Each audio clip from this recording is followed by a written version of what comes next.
Hello, welcome to MOT 115, Healthcare in a Transcultural Environment. Today we're going to be looking at how we explore our patient's existence or context as an observer or as a participant or both. So before we get into the meat and potatoes, just to kind of reflect on life, most of our daily activities are a cycle of repetition. We tend to see the same people and the same events occur around the same time and or day. So, we get in the car in the morning, we drive to work, we maybe stop to get a coffee, we go to work, we say hello to the persons that we encounter, we may get into our office, we turn on our email, we see what we're doing. That's pretty much a lot of people's lives day in and day out. And in a sense, you can use this plan here. You plan, you do, you check, you act. And it's this constant cycle of repetition. Humans sort and organize stimuli constantly. We sift out the information that our brains deem unimportant or irrelevant. And the best way to explain this is to think about when you first started driving. It was very nerve-wracking. You were looking in your mirrors. You were checking both ways all the time. There just seemed to be a lot of stimuli coming at you that you had to pay attention to. And then as you get better at driving and you become more experienced, that stimuli is automatically sifted out. So you're just focusing on what's in front of you or what's next to you. That's the way we are with life in general. We pay attention to certain things, we filter out certain things. You're tired after a long day at work, you get home, your love muffin is having a conversation that means nothing to you, and you just kind of tune them out. And it's not because we don't love them, it's just sometimes our brains don't want to deal with it. Repetitive social situations are everyday events that occur over and over again, and this is a large part of our life. It's like going down to get lunch and seeing the same people you work with, saying good morning to the coffee person at Wawa. Wawa is a store in the Philadelphia area, which is the greatest store on earth. But the point being is that when we look at our day-to-day interactions, we are interacting with very much similar people every day in certain ways. And, it becomes part of our routine. And then when our routine is interrupted, it gets cray-cray. So when we talk about this, people become confused, they go into denial, anxiety, discomfort, dysfunction, anger, hostility. Like you get up in the morning, you're getting ready for work, you can't find your keys, and you look everywhere. You're checking, under the bed, under the couch, in the couch cushions. It's making you crazy, and you might get really angry or very discomforted, and you just want to just go back to bed. The point is that when we are dealing with interruptions in our routines, our emotions really take over in a lot of ways. So, within that context of healthcare, people whose routines are disrupted by illness and sickness, they are not always going to be pleasant people. And as such, we have to be very aware of that and understand that it's not personal. So, context is the circumstances of our existence, and no one has the same exact context. So, context can be your culture, it can be what you do for your job, it can be how you deal with stress. Context is limitless because all of these details inform us of who we are. All behaviors, especially in a healthcare setting, must be contextualized. Behavior must be viewed and analyzed on the basis of who, what, where, when, and why. Again, we look at these situations from the outside looking in, And while we may not always understand why this is happening a certain way, the context will often inform us of what's going on in this person's life. Context will allow healthcare workers to gain a better understanding of and adapt to the cultural rules for patterns of behavior that govern their patient interactions. When cultural rules for and patterns of communication behavior are unknown, your best course of action is to follow the patient's lead. If your patient is reluctant to make eye contact, if your patient is very clipped and terse, kind of follow their lead. If the patient is much more open, then the context will flow. But sometimes people are very closed in, and you have to follow their lead. So, when we talk about the term participant observer, it comes from the field of anthropology. And anthropology is the study of culture. So anthropologists use a technique called participant observation, where the observer takes part in the situation to contextualize behavior and gain an understanding of different cultures and how they communicate. Why does a certain culture do a certain thing? For example, think about puberty. Puberty is a massive interruption in our otherwise happy childhood. And if you look at different cultures, they all regard puberty in different ways. For example, in Roman Catholics, that religion, you become confirmed. You're a confirmed Catholic, which means that now you are officially part of the church and the community. Judaism, they have a bar or bat mitzvah. And again, that recognizes that you are now old enough to be responsible for your own spirituality and faith. Native Americans will oftentimes go through some sort of trial where, the 13 or 14-year-old is sent out to camp for a week with a knife and, 2 pieces of beef jerky kind of thing. So when we look at these things, we don't always understand them from the outside looking in, but if we're on the inside, we might have a better understanding. And that's what anthropology is all about. By watching and interacting with a group, we gain significant understanding of their beliefs and practices. They examine all of the stimuli occurring in a context and not just the most obvious elements. So again, you could look at the big thing, one big thing, like why do women in very conservative Islamic countries wear burqas that cover them from head to toe?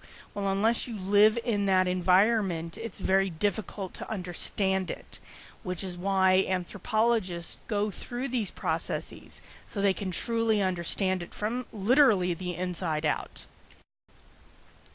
So we're going to talk about the phases of participant observation next. So, first we have the complete observer. The observer exclusively watches in an objective manner every aspect of the situation but does not interact. This is someone who is just standing off to the side and watching. When you're a student and you're going on a clinical, you might be this observer where you're paying attention, you're listening, you are watching how the doctor interacts with his patients or the nurses interact with their patients, and this gives you context on how to interact with people in a professional way. By not participating in the context being observed, they can focus more closely on every detail of everyone involved. This is a beneficial role when we know little, if anything, about a group and their culture.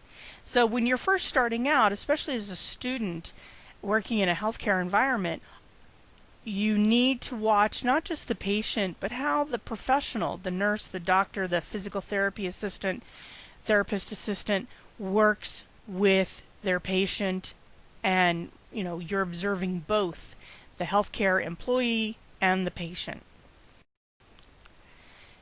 Gathering information techniques. We search for information on the web and in books on how different cultures deal with certain illnesses. If you have a patient who comes from a country that you're really not familiar with, like for example Madagascar, you saw the cartoon, but that's about all you know. The reality is that it is incumbent upon the person who is treating the patient to learn about this culture, ask questions, look on the web, look in books, watch movies and documentaries from other countries, as well as films that represent how these foreign cultures deal with healthcare issues. If you have somebody from India who comes in and they're having healthcare issues, it would behoove you to learn a little bit about the attitudes of healthcare in India, and that will allow you to do a better job as a healthcare provider.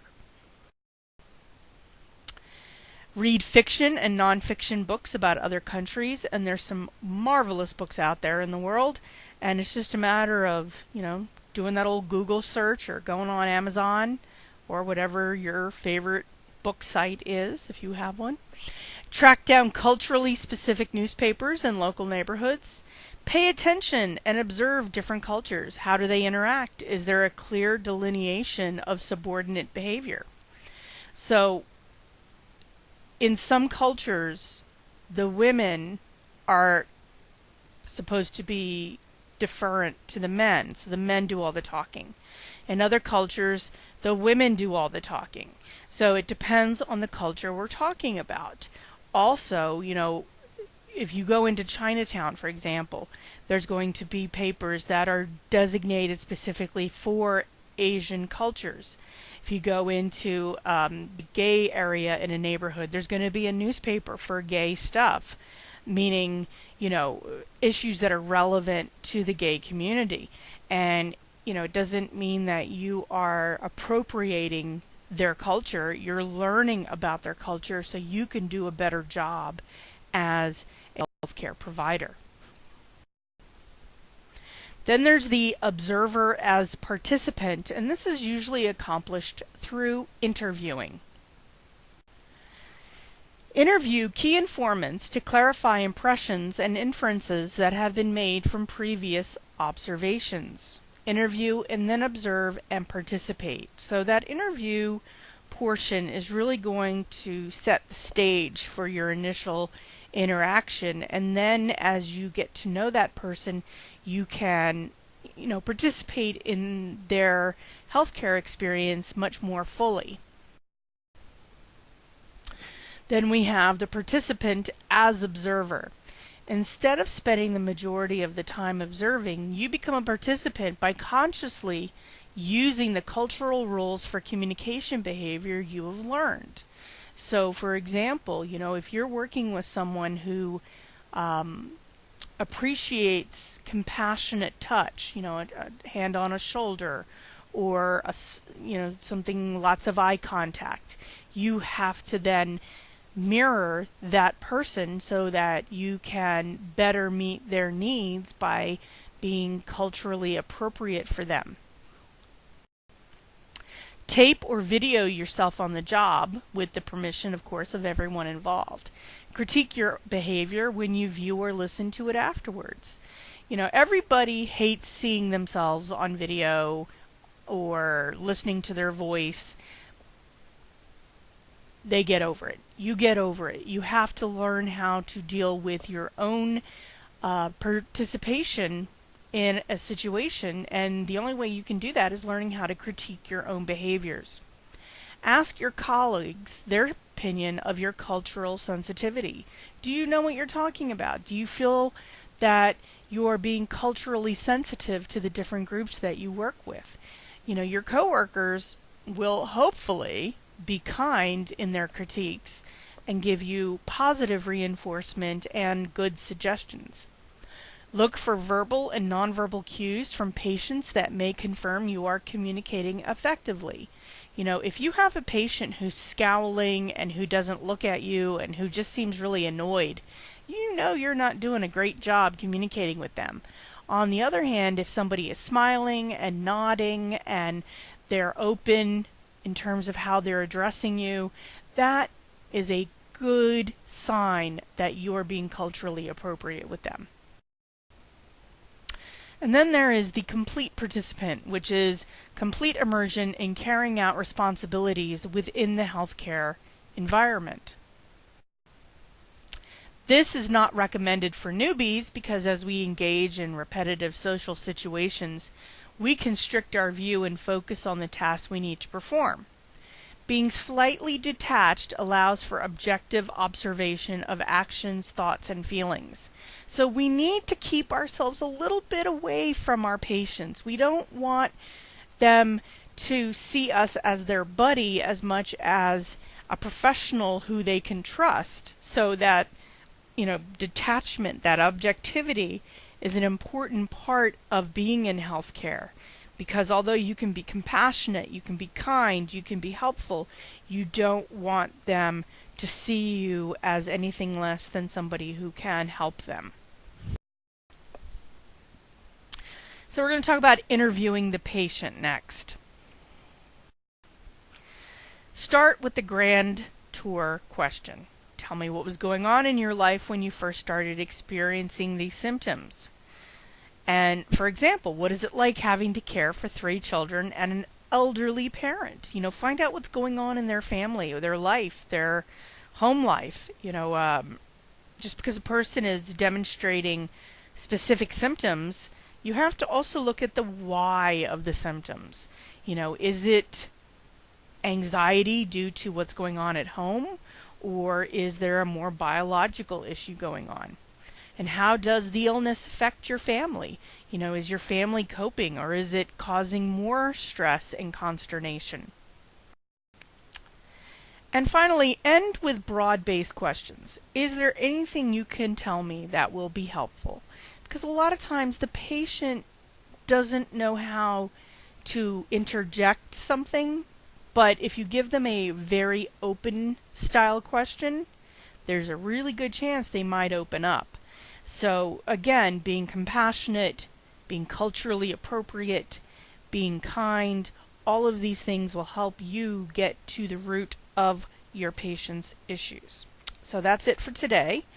If you have any questions, please text or email your instructor. If you are not in our class but still have a question, please leave a comment and we will respond as quickly as we can. Thank you and have a lovely day.